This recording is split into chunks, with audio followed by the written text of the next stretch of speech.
ব্যবসায়ী আব্দুল্লাহ মাহমুদ খান বর্তমানে ঢাকায় থাকেন। তিনি শহীদ রাজু বিভাগ ও হলের ঘনিষ্ঠ বন্ধু। শহীদুল্লাহ হলে তারা দুজন থাকতেন একই কক্ষে। প্রিয় বন্ধুকে হারানোর দুঃখ এখনও তাকে তাড়া করে। তিনি রাজু হত্যার ঘটনার একটি বিবরণ দিয়েছিলেন। তার ভাষ্য, পরদিন সকাল ৯টায় আসার কথা বলে ১২ মার্চ সন্ধ্যায় রাজু বিদায় নিয়েছিলেন, কিন্তু পরদিন ক্যাম্পাসে আসতে রাজুর দেরি হচ্ছিল। কিছুটা সময় অপেক্ষা করে মাহমুদরা চলে যান ক্রিকেট খেলতে।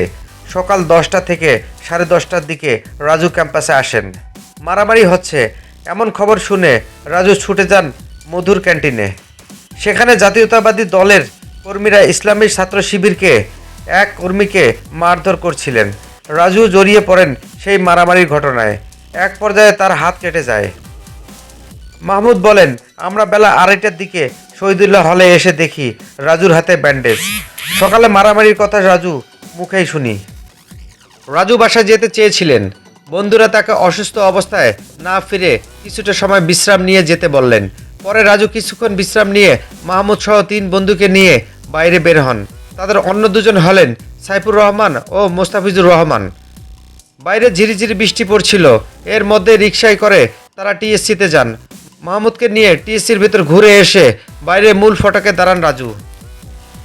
মাহমুদ বলেন, সেখান থেকে তারা দেখলেন ডাচ ক্যাফটেরিয়ার ছাত্রদল ও ছাত্রলীগের অস্ত্রধারীরা বর্ষা শুরু করছেন। কিছুক্ষণের মধ্যে ছাত্রদল হাকিম চত্বরের দিকে আর ছাত্রলীগ শামসুন নাহার হলের দিকে গুলি ছুটতে ছুটতে সরে যেতে থাকেন। এ ঘটনা যখন চলছিল তখন সাহরার্দি উদ্যানের টিএসসি সংলগ্ন ফটকে অবস্থান করছিল পুলিশ। এক পর্যায়ে টিএসসিতে থাকা সাধারণ শিক্ষার্থীদের লক্ষ্য করে পুলিশ কাঁদানে গ্যাসের সেল ছোড়েন। মুহূর্তে ধোঁয়া আচ্ছন্ন হয়ে যায় টিএসসি। রাজুর বন্ধু মাহমুদের ভাষ্যে ঠিক সেই মুহূর্তে ঝড়ো হাওয়া আসছে। শুরু হয় বৃষ্টি। সঙ্গে সঙ্গে সন্ত্রাসীদের গোলাগুলি থেমে গেল। রাজু বন্ধুদের সঙ্গে টিএসসির মূল ফটকের সামনে দাঁড়ালো।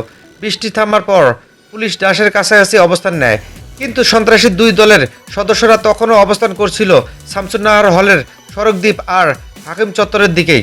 পুলিশ অস্ত্রধারীদের কিছু না বলে উল্টো সাধারণ ছাত্রছাত্রীদের সরে যেতে বলেন। তখন রাজু ও তার বন্ধু পূর্ব দিকে টিএসসি দেয়ালের কাছে এসে দাঁড়ান। পুলিশের রমনা থানার তৎকালীন ভারপ্রাপ্ত কর্মকর্তা তাদের বলেন, তোমরা সরে যাও, আমরা দেখছি। প্রতিবাদী রাজু ওসিকে জবাব দেন, আপনারা কি দেখছেন তা তো আমরা সবাই দেখলাম। আপনার 2 পাশে থাকা সন্ত্রাসীদের কি চোখে পড়ছে না? ওসি রাজুর দিকে আঙুল তুলে অন্য পুলিশদের বলতে থাকেন, ওই ছেলেকে ধরো। রাজু উত্তেজিত হয়ে নিজের বুকের সাথে হাত ধরে বললেন, ধর আমাকে। পরিস্থিতি সামলে নিতে চাইলেন মাহমুদ। তিনি রাজুকে টিএসসির মাঝখান থেকে টেনে নিয়ে যান। রাজু তখন রহিমের দিকে আঙ্গুল তুলে বললেন, স্লোগান ধর রহিম। পরিস্থিতি সামলে নিতে চাইলেন মাহমুদ। তিনি রাজুকে টিএসসির মাঝখান থেকে টেনে নিয়ে যান। রাজু তখন সহপাঠী রহিমের দিকে আঙুল তুলে বললেন, স্লোগান ধর রহিম। রহিম জানতে চাইলেন কোন সংগঠনের ব্যানারে মিছিল হবে। রাজু গণতান্ত্রিক ছাত্র ঐক্য এর নামে স্লোগান দিতে বললেন। এরপর মিছিল শুরু হলো। মাহমুদের ভাষ্য, সামনের সারিতে ছিলাম আমরা 5 জন। আমার ডানে রাজু, ঠিক ভাস্কর্যের মতো হাতে হাত ধরে আমরা এগোচ্ছিলাম। 10-12 জনের মিছিলটি টিএসসির পূর্ব দিকে ফটক থেকে ডাচ ক্যাফটেরিয়া ঘুরে হাকিম চত্বরের পাশ দিয়ে বর্তমান রাজু ভাস্কর্য এলাকা ঘুরে টিএসসিতে অবস্থান নেয়।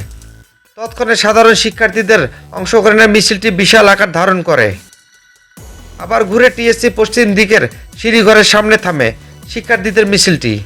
এরপর সমাপনী বক্তব্য শুরু হয়। ঠিক সেই মুহূর্তে ক্যাম্পাসে আবার গোলাগুলি শুরু হয়।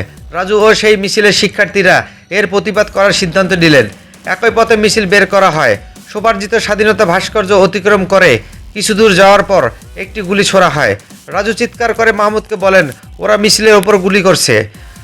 পর মুহূর্তে আরেকটি গুলি। রাজু মাহমুদকে টান দিলেন।